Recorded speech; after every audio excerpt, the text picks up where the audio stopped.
Bengaluru metropolitan ಸಿಟಿಯೇ?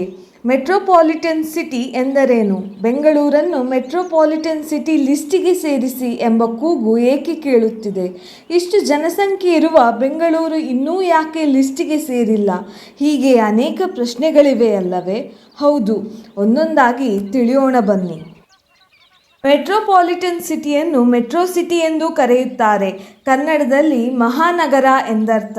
Latin ಪದ metropolitan ಎಂಬ ಪದದಿಂದ ಈ ಹೆಸರು ಬಂದಿದೆ. ಮೆಟ್ರೋಪಾಲಿಟನ್ ಅಂದರೆ ಫ್ರೀ ಸಿಟಿ, ಸ್ವತಂತ್ರ ನಗರಿ ಎಂದರ್ಥ.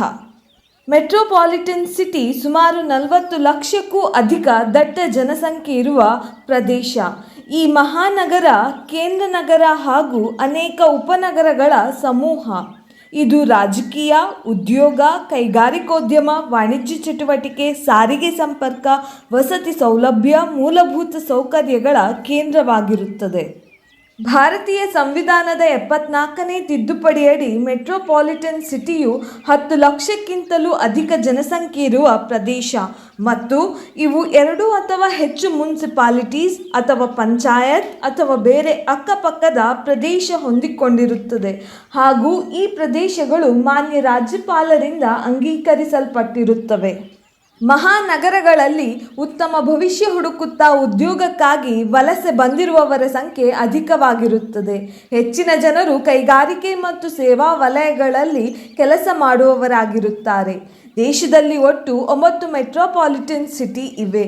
ಅವುಗಳೆಂದರೆ ದಿಲ್ಲಿ, ಮುಂಬೈ, ಕೋಲ್ಕತಾ, ಚೆನ್ನೈ, ಬೆಂಗಳೂರು, ಹೈದರಾಬಾದ್, ಅಹಮದಾಬಾದ್ ಮತ್ತು ಪುಣೆ.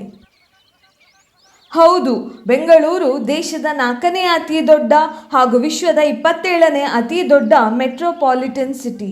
ಬೆಂಗಳೂರು ನಗರದ ಜನಸಂಖ್ಯೆ 80 ಲಕ್ಷ ಹಾಗೂ ಬೆಂಗಳೂರು ಮಹಾನಗರದ ಜನಸಂಖ್ಯೆ 1.5 ಕೋಟಿ. ಆದರೆ HRAನ ಇನ್ಕಮ್ ಟ್ಯಾಕ್ಸ್ ಆ್ಯಕ್ಟ್ನ ಪ್ರಕಾರ ಕೇವಲ 4 ನಗರಗಳು ಮೆಟ್ರೋಪಾಲಿಟನ್ ಸಿಟಿ ಲಿಸ್ಟಿನಲ್ಲಿದೆ. ಅವುಗಳೆಂದರೆ ದಿಲ್ಲಿ, ಮುಂಬೈ, ಕೋಲ್ಕತಾ ಮತ್ತು ಚೆನ್ನೈ. 1961ರ ನಂತರ ಮೆಟ್ರೋಪಾಲಿಟನ್ ಸಿಟಿಗಳ ಸಂಖ್ಯೆ ಹೆಚ್ಚಾಗುತ್ತಾ ಹೋದರೂ ಈ ಲಿಸ್ಟಿನಲ್ಲಿ ಉಳಿದ 5 ನಗರಗಳ ಹೆಸರನ್ನು ಕಾನೂನಿನ ಪ್ರಕಾರ ಸೇರಿಸಲಾಗಿಲ್ಲ. ಆದ್ದರಿಂದ ಬೆಂಗಳೂರು ಸೇರಿ 5 ನಗರಗಳು ಇನ್ಕಮ್ ಟ್ಯಾಕ್ಸಿನ ಮೆಟ್ರೋಪಾಲಿಟನ್ ಸಿಟಿ ಲಿಸ್ಟಿನಿಂದ ಹೊರಗಿವೆ. HRA ಹೌಸ್ ರೆಂಟ್ ಅಲವೆನ್ಸ್, ಕನ್ನಡದಲ್ಲಿ ಮನೆ ಬಾಡಿಗೆ ಭತ್ಯೆ. HRA ಸಂಬಳದ ಆದಾಯದ ಒಂದು ಭಾಗವಾಗಿದೆ ಮತ್ತು ಇದನ್ನು ಆರಂಭದಲ್ಲಿ ತೆರಿಗೆಯ ಆದಾಯ ಎಂದು ಪರಿಗಣಿಸಲಾಗುತ್ತದೆ.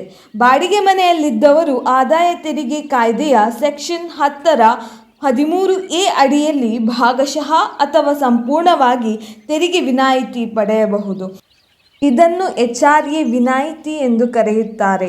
ಮೆಟ್ರೋ ನಗರಗಳಲ್ಲಿ ಅಂದರೆ ದಿಲ್ಲಿ, ಕೋಲ್ಕತಾ, ಮುಂಬೈ ಅಥವಾ ಚೆನ್ನೈನಲ್ಲಿ ವಾಸಿಸುವವರಿಗೆ 50% ವಿನಾಯಿತಿ ಮತ್ತು ನಾನ್ ಮೆಟ್ರೋ ನಗರಗಳಲ್ಲಿ ವಾಸಿಸುವವರಿಗೆ 40% ವಿನಾಯಿತಿ ಕಲ್ಪಿಸಲಾಗಿದೆ. ಬೆಂಗಳೂರಿನಲ್ಲಿ ಜೀವನ ನಡೆಸುವುದು ಉಳಿದ ಮಹಾನಗರಗಳಿಗೆ ಹೋಲಿಸಿದರೆ ದುಬಾರಿ. 1961ರ ನಂತರ ಇಲ್ಲಿ ತನಕ ಬಂದ ಯಾವುದೇ ಸರಕಾರ ಇನ್ಕಮ್ ಟ್ಯಾಕ್ಸ್ ಆ್ಯಕ್ಟ್ನಲ್ಲಿ ಮೆಟ್ರೋಪಾಲಿಟನ್ ಸಿಟಿಗಳ ಲಿಸ್ಟನ್ನು ತಿದ್ದಿಲ್ಲ. ಈ ನಿರ್ಲಕ್ಷ್ಯದಿಂದ ಲಕ್ಷಗಟ್ಟಲೆ ಉದ್ಯೋಗಿಗಳಿಗೆ ಅನ್ಯಾಯವಾಗಿದೆ. ಈ ಚಿಕ್ಕ ಬದಲಾವಣೆ ಅನೇಕರ ಜೀವನದ ವೇಗವನ್ನು ಬದಲಾಯಿಸುತ್ತದೆ ಎಂಬುದು ಅಷ್ಟೇ ಸತ್ಯ.